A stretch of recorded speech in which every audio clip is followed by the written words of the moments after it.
Hi, everyone. It's Chrissy from First Day of Home. It seems like my first clay gnomes were very popular with you guys, so I decided to make another one with a holiday theme this time. And you'll have to help me settle a debate about the colors that I chose, so be sure to comment down below. Now let's get right into it. I'm going to start with my favorite brand of air dry clay, which I will link to down below. It's called Das Air Dry Clay. And I'll just start by kneading it and rolling it in my hands. You'll see I have a little dish of water here. So as the clay dries out, you'll want to add some more water. But what we're going to start with is making a cone shape out of our clay. And it doesn't really matter what size you make your gnome.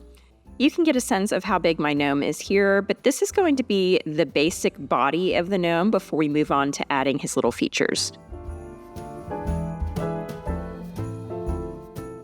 You want to make sure that your figurine can stand upright, so I like to use this silicone mat underneath just to press my cone shape down and to also be able to roll it out and protect my work surface at the same time.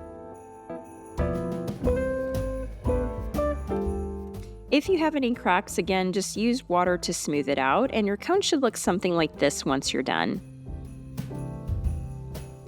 I'm going to take another piece of clay and just pinch off a small amount to make the little pom-pom at the end of this Santa gnome's hat, because this is going to be Santa. I was a little lazy here, and I just made some little hatch marks at the top of the hat to attach this little pom-pom ball. And it's not the best way to do this, so I'll show you a better way in a little while. But for now, I just attached the pom-pom and smoothed it out with my sculpting tools here. If you don't have a fancy tool set, you can also use like a plastic knife or anything you have in your household to work with clay. So I don't want you to think you have to go and invest in some fancy sculpting tools to make this project. So I'm just tilting the hat a little bit here and adding some crease lines to give Santa a little hat that flops over.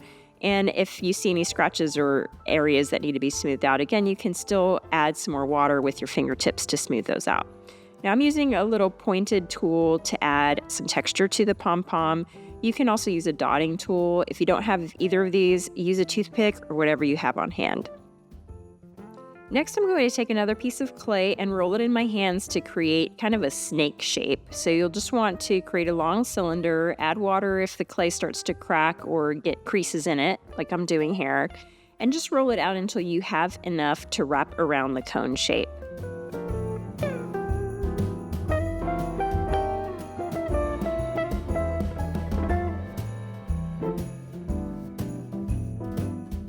This is going to form the furry brim of Santa's hat, so you want to make sure that it's a little higher in the front and goes down toward the back. So we're going to make Santa's face in the front, and the back is just going to be really all of his hat.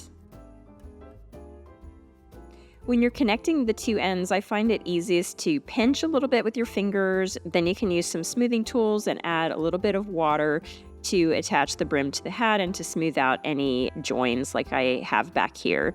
So I'm just going to go around with my fingertips and keep smoothing, adding water, and melding this brim onto the hat. You could also use something called slip, which I'm going to show you in a little while, which forms a stronger bond, and that's really the best way to do it. But for now, I'm just going to go around and smooth with my fingers until the brim's completely connected.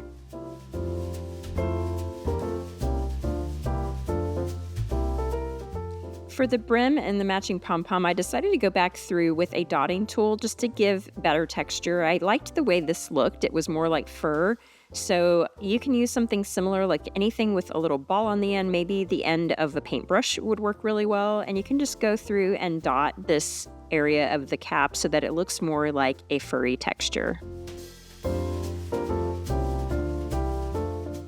I went ahead and added a little nose to our gnome just by forming a ball, and here's what he looks like right now, but I think he needs a beard. So I went through with one of my tools and just started to create some lines in front to make it look like he has a beard. Now I debated whether I should add a little mustache. I think maybe that would have looked really cute. So let me know in the comments, would you have added a mustache? Maybe I'll do another Santa part 2 and add one. Again, if you don't have one of these tools, just use a toothpick instead or any pointy object you might have at home. But I'm just trying to make a lot of different lines so it looks like a nice furry texture. And now you're going to find out why we use slip. So I didn't use slip to attach the nose, and it's not very secure. I'm going to make a little indentation where I want the nose to go. Then I'm going to take my pointed tool and make a few little hatch marks on that indentation.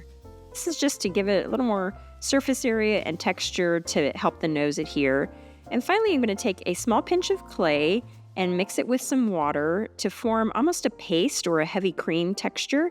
And this is going to be like a glue, or what we would call slip, which is going to help the nose attach more securely. So I'm just going to place that in there and then attach my nose, and this should help it to stay attached a little better. And I'll make some hash marks as well just to give it some more surface area to adhere. Now that we've used that score and slip method, I think this nose is going to stay attached a little bit better. And here's what our Santa gnome looks like when we're all done. We're going to let him dry 2 to 3 days until he's completely dry all around. Now, I thought Santa needed some accessories, so I'm going to start with a big bag of toys. I'm going to use some foil just to make a ball. This is kind of like an armature or a structure that we're going to put our clay around. I love this acrylic rolling pin that I just got. It's perfect for clay projects, but if you don't have one of these, you can use a glass bottle or any kind of cylinder you have in your home. Now that my clay is rolled out, I'm going to wrap it around and make it into kind of a Santa's bag shape. I wish I had added a little more clay at the top so I would have had more room, or maybe left it open and put some presents on the inside to make it look like the presents are spilling out. So we'll see, maybe I'll try this again in the future, but for now I'm just going to pinch the top of it to make it look like it's cinched closed.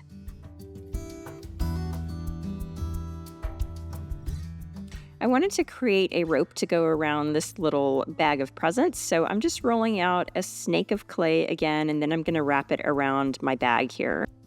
There's no real rhyme or reason to this. I'm just kind of making it look like a little knot, and I added some more clay to look like it was tied in a knot at the top.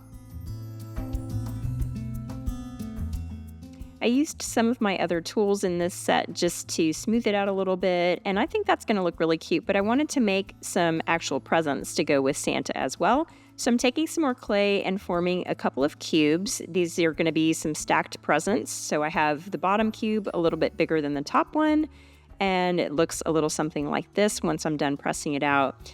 Then I flattened a piece of clay to cut out little ribbons to make it look like this was a ribbon-wrapped present, and then I just attached that to my bottom layer here.